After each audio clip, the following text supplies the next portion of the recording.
Uh, this topic is about statically indeterminate beams. So for indeterminate beams, the focus is more on determining reactions rather than determining deflections.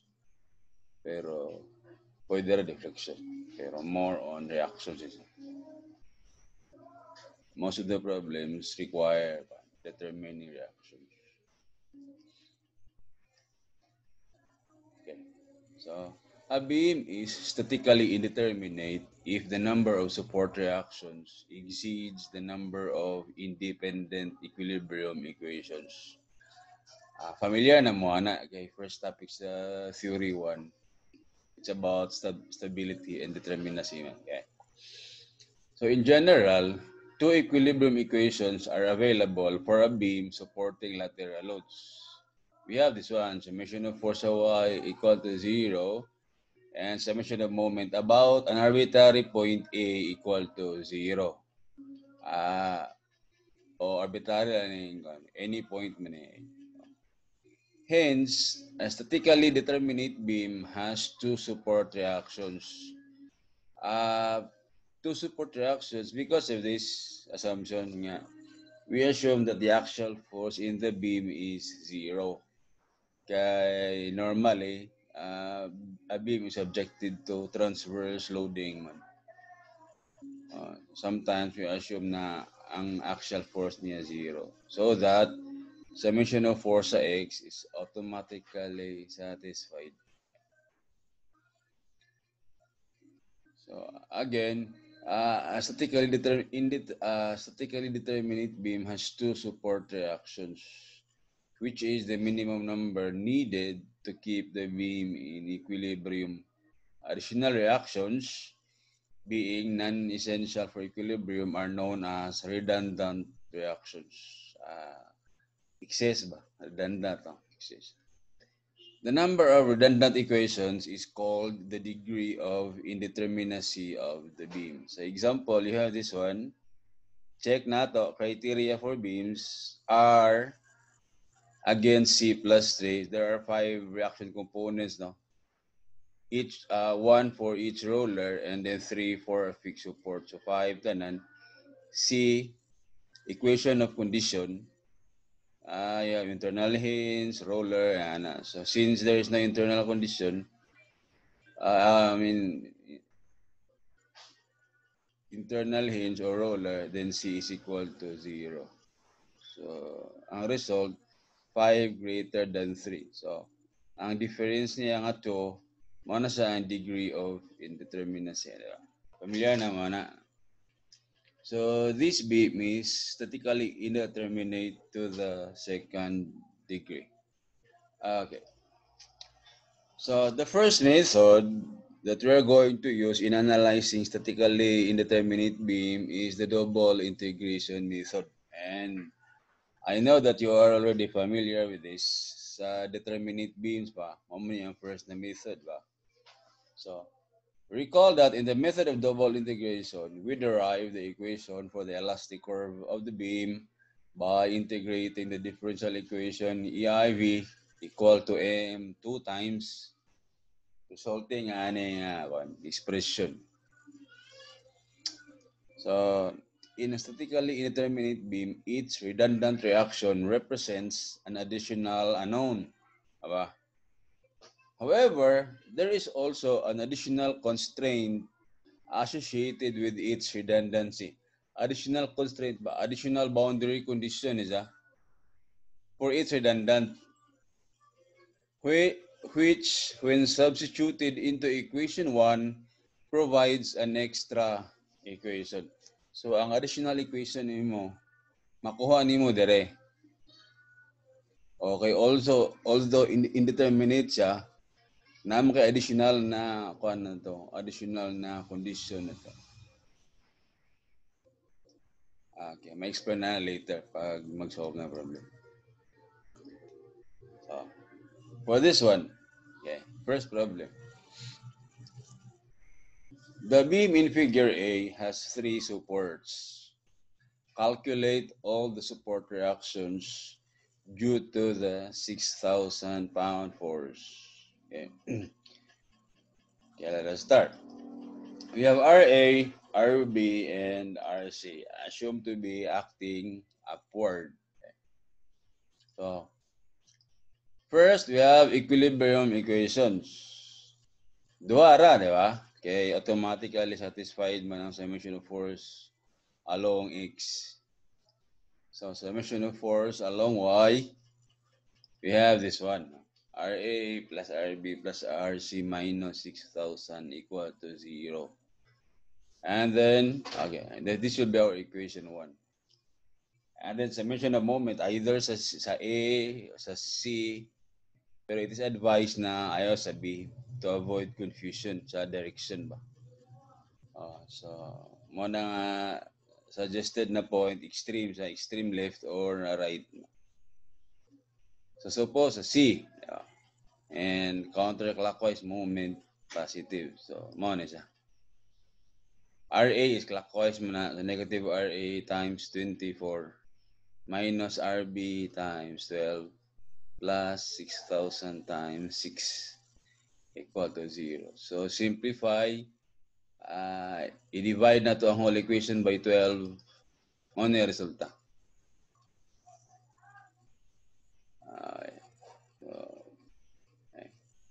I-divide na niya by 12. This will be equation 2. Now, kulang ta, kaya we have 3 unknowns, but we only have 2 equations, di ba? Kulang ta o isa ka equation. Now, kung i-check na to, if we use double integration method and applying Macaulay bracket function, suppose if applicable siya, so di naman ka mag-cut, di ba? Now, you only have one moment equation. Na din kiduha ka constant C1 and C2. So all in all, you have 5 unknowns. RA, RB, RC, C1, and C2. 5 ka unknowns. Tapos duha man ka equations, so need ta og tulo. Pero ang atong boundary conditions kay tulo man sad, deflection sa A 0, deflection sa B 0, deflection sa C 0. So nata additional nga 3 equations plus 2 equations, 5 equations with 5 unknowns, RA, RB, RC, C1, and C2. So therefore, masolve siya. Diba? So at least na namin idea ba na masolve siya. Okay. So this is our beam and we will use Macaulay since EI is constant man. Cut ka sa pinakala sa segment and at the distance X, you have this moment, ito lang ka. Moment is equal to RA times X, RB X minus 12. Don't forget to use pointed bracket. Kaya we're using Macaulay. And then minus 6,000. This one is X minus 18. So integrate. You have this X squared over 2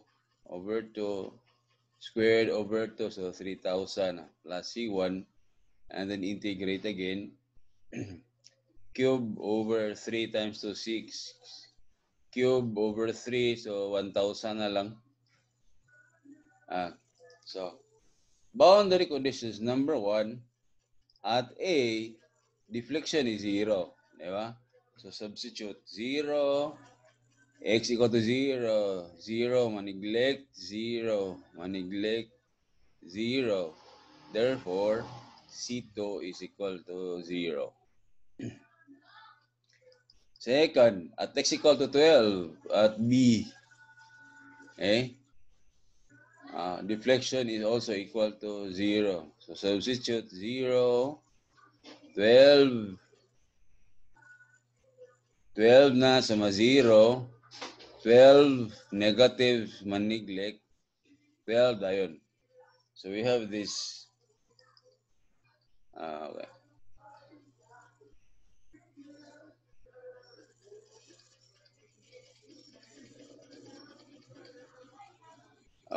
So 24 RA plus C1 equal to 0. Simplify the divide with 12. This will be equation 3. And then the third boundary condition at x equal to 24, deflection is equal to 0. There is a C. So 0, 24, 24 minus 12, okay. 24 minus 18, okay also. And then 24. So we have this. Okay. 24 minus 12, so 12 na lang. 24 minus 18, you have 6. And then simplify. I-divide ang whole equation by 24. C1 na lang. And you have this. Equation 4. So, ang next, last naman, okay. We're going to combine 3 and 4 and we will eliminate C1. So, depende na sa imo kung sa imo diskarte. Okay. So, ang ako is subtract 3 from 4. So, that would be, when you say subtract 3 from 4, it means 4 minus 3. Diba? So, this is equation 4 and then equation 3. And since pareho sila og sign, then isubtract na to. No? And then same sila coefficient 1, so no need to multiply any constant number in either equation. So in subtract, makancel 96 minus 24, and then 12 minus 0, 9,000 minus 0. Okay. Mo ni itong additional equation sa katong 1 and 2. Diba? So, combine equations 1, 2, and 5. This is equation 1, and then equation 2, and then equation 5. Pwede rin nimo i-reduce, okay lang, no? But since you are using calculator, okay ra siya. So, mode 5 to sa calcio, or kung manual, combine these two equations, 2 and 5. By elimination, you can solve for RA and RB, and then substitute, you can solve for RC. That is if you are using manual na solution. Pero if you are using your calculator, maraming resulta. Negative 562.5. RB is 4125, and then RC 2437.5. Therefore, RA is downward. So after solving for this reactions, pwede na ka mo-solve og C1. Like from equation 3, if you will substitute RA, you can solve for C1. Or there is an equation 4. You already have the values of RA and RB, and you can solve for C1. So after solving for the reactions in C1, pwede na i-substitute. You can now substitute those values sa equations sa slope and deflection. RA, RB, solved na including C1. So therefore, you can now solve slope and deflection at any point sa beam. But of course, taking into consideration the condition of makaulay. Like, find the slope at x equal to 10. Of course, maneglect ni kay manegative. Diba? So, mao ni siya ang double integration method. So, sa boundary conditions, diha ni mo makuha ang additional equation. Katong degree of indeterminacy, o kung pila value adto, kung 2, therefore you need 2 additional equations sa boundary conditions na makuha nimo. And then you can solve for the reaction there. Pag naana ka atong additional equations. Okay. Second problem is this one.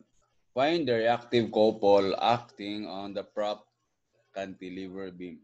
So, Pasabot sa prop cantilever beam, pag prop gani, ang support na fixed on one end, roller or hinge sa other end, prop ng tawagan na. So, mao ni siya. RA, RB, and MB. Okay? Normal, inanay mo ng kan. Di ba? Sa basta fix, negative ang moment. Dili siya katong the beams, miles, basta fix. No? Negative siya.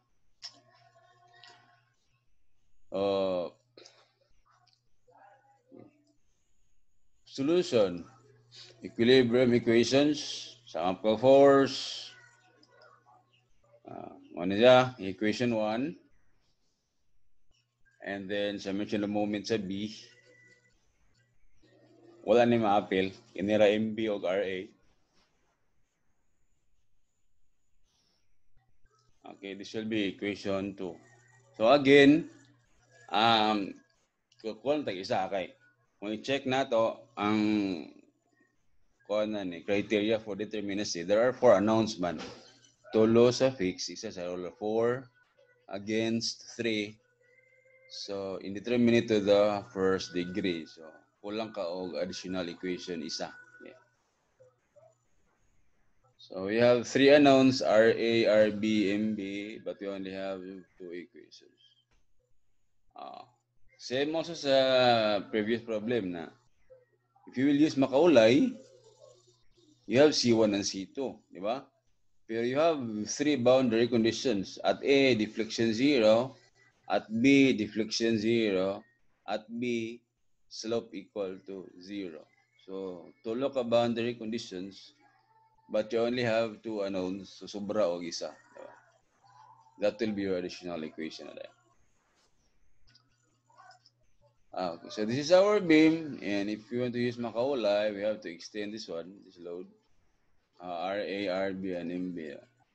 So, extend at bangan na ito para makancel na siya. And so, cut the distance x, yan ang time moment.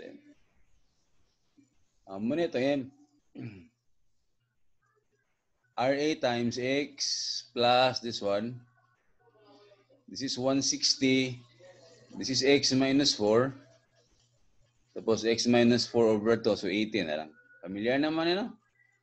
Over 2 man. W over 2. And then this one. 160 times x over 2. Come on, is it? And then integrate. You have this. And then integrate again. Na C1 and C2. And then boundary conditions. At x equal to 0, deflection equal to 0. So substitute 0, 0, neglect, 0, 0, C2 equal to 0. And then at x equal to 8, sa B, vale, slope equal to 0. So 0, 8, okay. 8 minus 4, okay. 8, C1. Okay. And simplify, mo na resulta.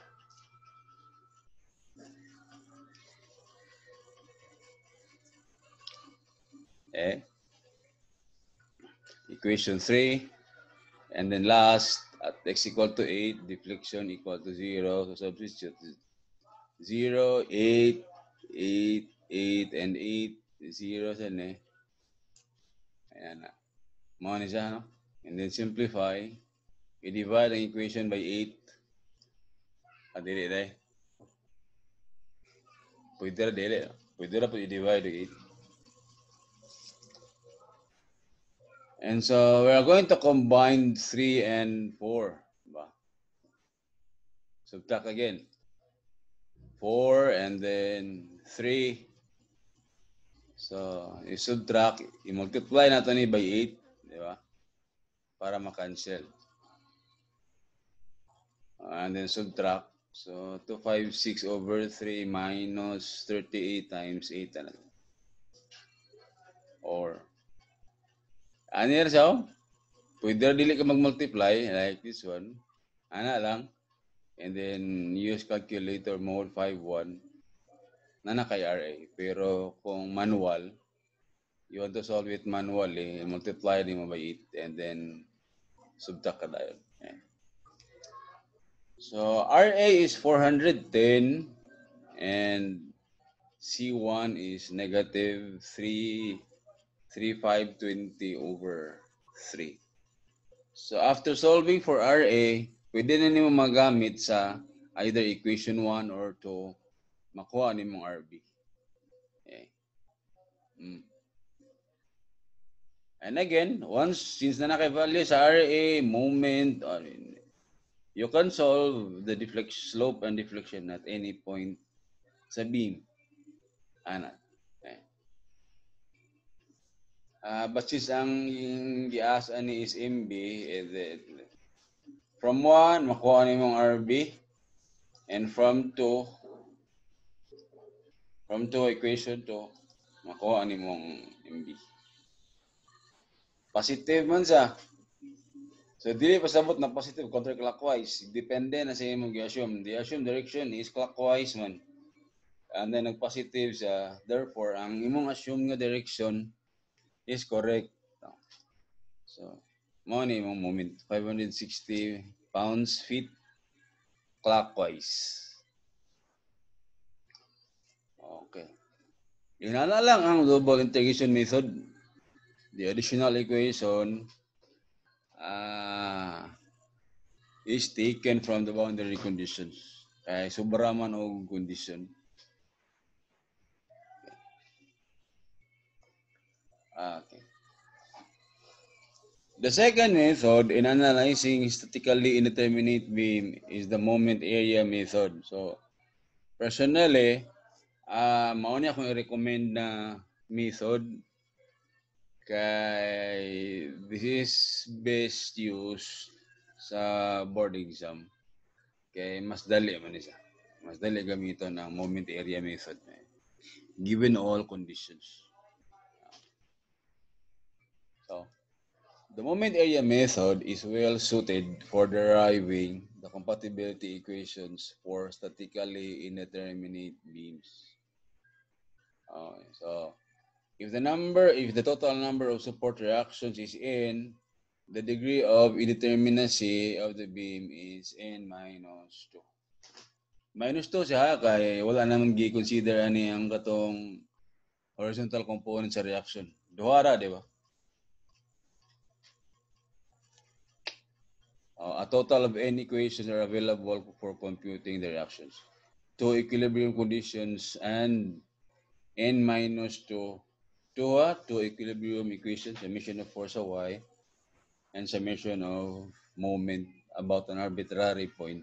So, mo nang 2 sila. So, ang n minus 2, mo na ang degree of indeterminacy, di ba? As discussed, double integration method. And kini dayon, kining n minus 2 compatibility equation, dito ni siya makuha sa moment area theorem. So, it's either change in slope or katong division, theorem 2. Theorem 1 is change in slope, theorem 2 is about division. Okay. We are going to solve the same problem sa katong gigamit sa double integration method. Okay, so the beam in figure A has 3 supports. Calculate all the support reactions due to the 6,000 pound force. So you have RA, RB, and RC. Solution, equilibrium equations. Summation of force of y, equation 1. Summation of moments sa C. Simplify. Divided by 12. Ay mo nito equation 2. Diba? Okay. Ang additional equation, dito na ito kaon sa diagram na to. Moment diagram. moment area theorems. So this is our beam, and of course, when you use moment area method, naanagyan diha ang pag-draw sa elastic curve. So, kung naan ni 6,000 na load, pag-apply ni downward, possible ng curvature is this. Diba? And pinaka-convenient is to draw a tangent sa C. Kana. Depende na sa inyo. If you want to draw a tangent at A, okay lang. Or if you want to draw a tangent at B, okay ra sad. Okay? Oh. Kaya dili mo ni saingon yun na sa sige ka. Diba? Depende lang sa inyo.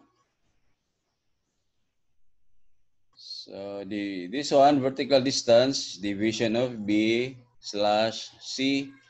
And then this one, division of A slash C. And mo ni atong moment diagram by parts. Dili ta magakuan. Fix sa B para ma-eliminate na nato ang RB, di ba? So, sige. 12 RA. Ana. That's 12 RA. And then RC times 12, same lang. So kung mag-wonder mo nga nung mas bigger ni, kaysa dili pareho naman 12, is because the load is nearer to C. So obviously, mas dako ang value sa RC compared sa RA. Mga dako na siya. And then 6,000 times 6, you have 3,600, di ba? Dire. Pana. Okay. This is our moment diagram by parts. Okay, so that's all for this one. Division sa B and division sa C. So division of B slash C, area of moment diagram between B and C. Kini na, ano? Times distance sa centroid about B. Okay, sa B man magkuha og division. So ano siya? Kana ano? Area niya, centroid dire. Kini nga distance 1, 2. So mao ni siya. 1/2 of 12 times 12 RC, 1/3 of 12, that's 4, diba? Plus or minus 1/2 of 6 times 36,000 times 1/3 of 6, that's 2. So simplify, one is ang result. Okay. And then division of A slash C then. The area of the moment diagram from E to C. So maapil na ni. Okay. Tapos ang distance is about 0.8 diri ka. So muna area ana. Okay. So and mo ni siya rin. So 1/2 of 12, 12 RA. Kini 1/2 of 12, 12 RA. This is 2/3. 2/3 of 12 is 8. Diba? And then 1/2 of 12, 12 RC, this one. 1/3 of 12, that's 4. Plus 12, you have 16. And then this one, 1/2 of 6 times 36,000. 1/3 of 6, that's 2. 2 plus 12, you have 14. Simplify and nakaya na ni. Okay. So, next is mag-ratio and proportion ka. This one, no? Okay. TBC is to 12 equals TEC is to 24. I hope na nasabtan na yung division na. Vertical distance na siya sa tangent line o elastic curve. Tangent line o elastic curve muna division. So, TBC over 12, TEC over 24. Kaya and then i-substitute na to ang expression nila, cross multiply, cancel ang 12, 2 billion, cross multiply, you have this. Oh, mao man siya. division sa B, and then division sa A. Kini. So, makancel ang EI. Simplify and combine like terms. Ano na ang result? Okay? I-simplify mo na ang result.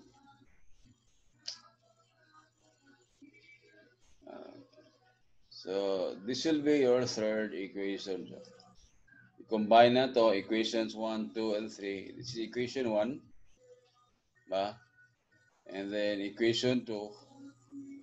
And then equation 3. So, mode 5, 3 again. Na kay RA, RB, and RC.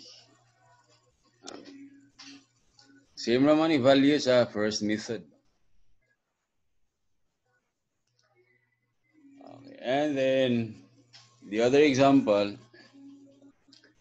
find the reactive couple acting on the prop cantilever beam at C. RA, RB, and MB.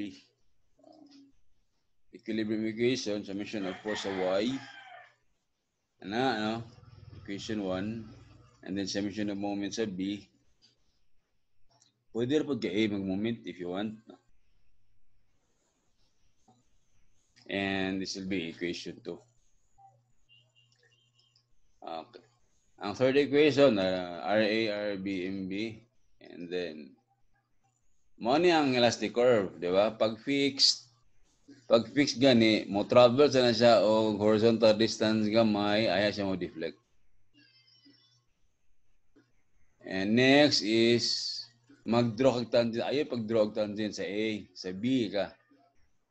So since napo sa horizontal distance, aya siya mo deflect. If you will draw a tangent at B, horizontal sa kana. Tangent sa B siya. So therefore, if you want to get the division of A slash B, this one, division of A slash B. And we all know that division is vertical distance between tangent line and elastic curve. And since na-coincide sila, therefore, division of A slash B is equal to 0. Na-coincide man. Inana. So, mo niya to gamiton. Okay. So, let's draw the moment diagram by parts. So, derita. Diyan ta mag-fix. So, 4RA and then 4RB. Since nearer ni, posible mas dako ang RA compared to RB. And then, kining nga load, 160 times 4 times distance 2. Kana, 1 to 80. And then last is MB. It's just rectangle. Negative MB. Money yung mga centroids kay. Dari ita, division of A slash B area of moment diagram from A to B. Kinitanan? And distance about 0.8. But this is equal to 0. Okay. Naman na makita na to sa elastic curve. Mauna siya. 1/2, 4 RA, 2/3 of 4, that's 8/3. And then 1/2, 4 RB, yun eh. 1/3 of 4 plus 4, mo na 16/3.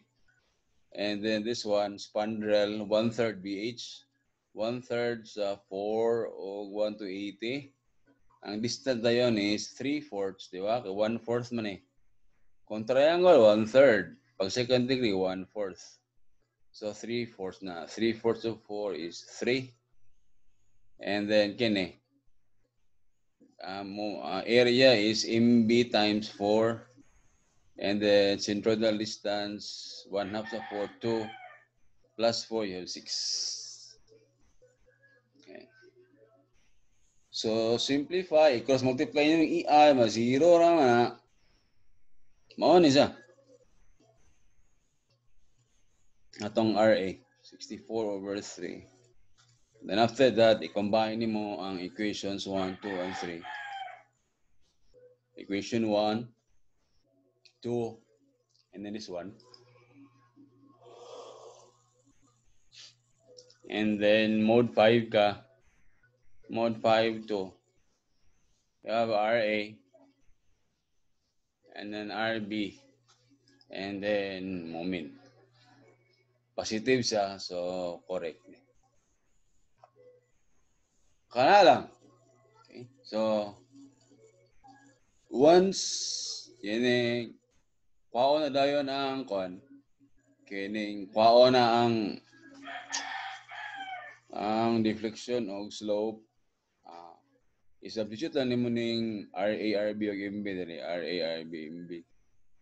And then use moment area theorems para makuha nimo. Okay? Kana lang. So, maraming problema, no? Pag makuha na nimo ni reactions, then pwede na ka magamit og patong moment area theorems. Either find the deflection at midspan. Inaya, pwede ra. Maraming mong tangent. So suppose C ni siya. So this one, YC, this is at the same time division of C slash B, di ba? Oh, so kanira na area between C and B in a distance about C. Simple ra, di ba? Okay. Now, kining MB, kung prop beam lang, single span siya. Prop beam or, sorry, roller, no? Okay ra, anyway, wala pa horizontal component. So, it's supposed to be roller. Now, if you want to solve for MB, for prop beam, single span, na shortcut, no? So, mo na siya. Alternate solution for MB, for board exam use, kung mo take ang board exam and na problem na pangitaw ng MB, pwede na siya ma-solve in less than 2 minutes. Pero, secret siya na. Karon na, ay na pag payungan mo take o board exam. So for now, still a mystery. Joke. Okay. Dili sana na siya pwede i-public ka. Okay. So, and also, pag board exam ni, na may tinamba na ni, na out of 3 questions, masolve nimo ang masolve nimo ang 2 questions ito. Tinamba na style. Best friends technique. Joke. Okay, so for now, 2 methods alam. Double integration method and moment area method. To follow ng other methods, and also I will make a separate video on how to determine maximum deflection using these 2 methods. I will use a document camera for that. How to solve or how to determine maximum deflection using double integration method and kining moment area method. Okay? So, thank you for watching.